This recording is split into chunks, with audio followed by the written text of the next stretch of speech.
I think you should go home and get some rest. Inamaga na tayo. Are you still doubting that we could win this case?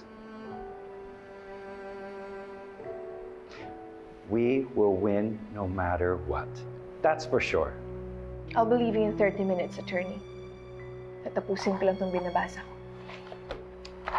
Okay, good. See you, ah.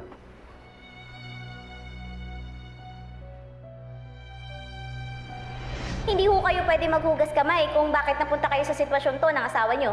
Objection, Your Honor. She's badgering the witness. Sustained! Newsflash, Attorney Era, yung taong pinaka-kinaiinisan mo, yung taong laging tumatalo sa'yo sa korte, yung number 1 kaaway mo, is also daughter number 1 ng mommy mo.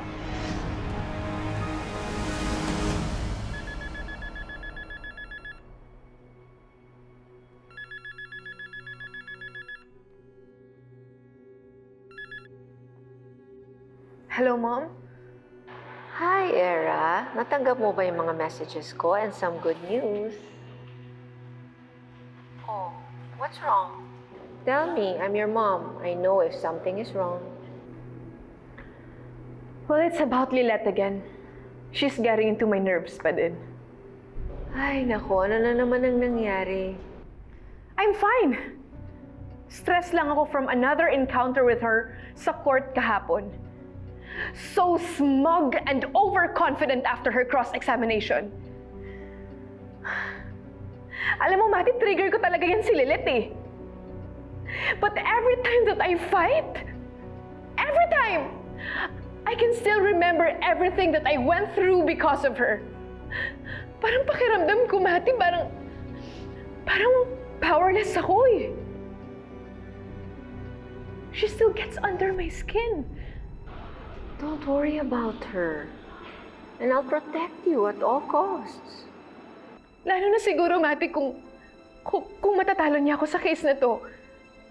Paano pag inungkat niya ulit yung mga nakaraan? Paano pag awayin niya ako? O di kaya worse, paano pag gagawa siya ng kwento just to ruin me? Ay, nako. Don't worry. I will not only protect you, but I will make sure Lilette will suffer the consequences of all the things na mga pinagagawa niya sa atin. Okay? Teka, anong oras na ba dyan? Di ba it's early morning there?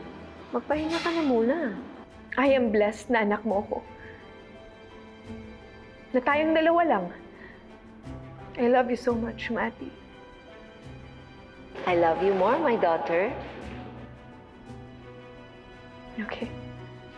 Bye.